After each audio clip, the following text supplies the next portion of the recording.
Okay, starting with the fallopian tube, it extends from the uterine, extends from the outward from the uterine cornu to near the ovary. The fallopian tube runs in the upper margin of the broad ligament. The broad ligament is present here, so it runs in the upper margin of the broad ligament of the uterus, and it is lined by the columnar ciliated epithelium. Again, this is in MCQ, which you should know. Columnar ciliated epithelium, this is very important to know that columnar ciliated epithelium is present here, so that when an oocyte is produced from the ovary, this columnar ciliated epithelium beats and moves it towards the uterus. So you should know that its cilia beats in the direction of the uterus, and it is lined by, the fallopian tube is lined by a columnar ciliated epithelium. This is an MCQ. The fallopian tube is 10 centimeter long and it has 4 parts. The interstitium, it lies within the wall of the uterus. The isthmus, it is the narrow proximal end joining the uterus. The ampulla, it is the widest and longest portion, and the MCQ asked here is that fertilization commonly occurs in the ampulla. In almost about every past paper, I have seen this asked so many times, that name the longest and widest portion, one MCQ, and the second is fertilization commonly occurs in ampulla. The infundibulum, it is the distal segment where the tube opens into the peritoneal cavity, surrounded by finger-like projections called the fimbriae. This is the fimbriae. And you should know ligaments of the uterus, the suspensory ligament, the transcervical ligament, the round ligament, and the broad ligament.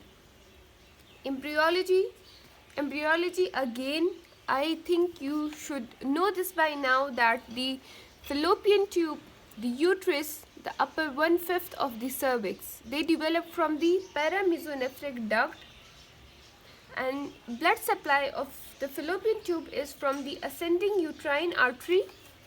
Blood supply is from ascending uterine artery and ovarian artery. This is important to know for your future topics. Okay, moving on to the ovary. The size and the appearance of the ovary depends both on the age and the stage of menstrual cycle.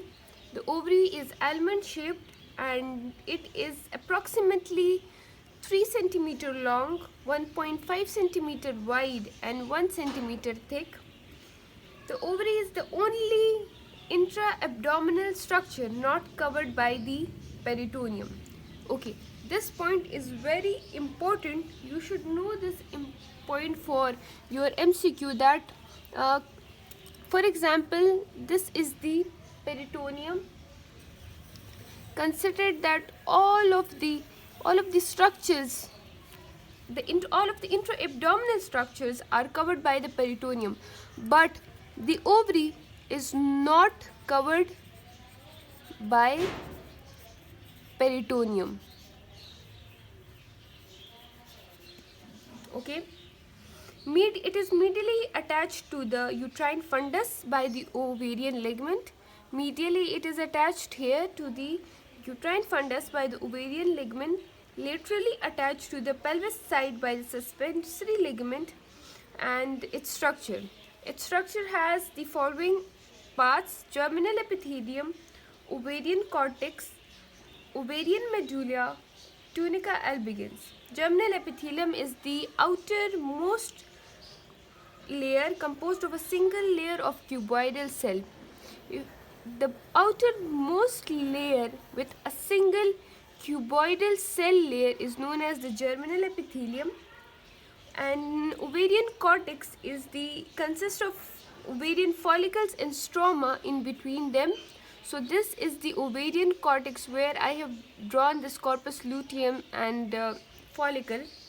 Ovarian medulla is the innermost layer, and tunica albigans is a condensed layer of connective tissue covering the cortex. There is no clear demarcation between the cortex and the medulla, right? But ovarian follicles are usually not found within the medulla. The ovarian follicles are found within the cortex. The arterial supply is from the ovarian artery, and lymphatic drainage is by the para-aortic nodes. Okay, and a topic that I missed recording in the last lecture was the embryology of the external genitalia. I missed recording it. The external genitalia develops from the primitive cloaca. The primitive cloaca is divided by transverse septum into anterior urogenital portion and the posterior rectal portion. Now we will study the anterior urogenital portion. External genitalia develops from primitive cloaca when it is divided into two parts: anterior urogenital portion, posterior rectal portion. For now, we have to study the anterior urogenital portion. In the anterior urogenital portion, number of prominence develop. The prominence are genital tubercle, genital folds, and genital swellings. The genital tubercles differentiate into clitoris. Again, MCQ. The clitoris develops from genital tubercle, genital folds, and genital swelling, so you have to select genital tubercle. The labium minora develops from the genital folds, and labium majora develops from the genital swellings. Okay, and these are also important structures for anatomy, and these are your past paper MCQs. Okay, clitoris develops from the genital tubercle, labia minora develops from genital folds and genital swellings, labia majora develops from genital swellings.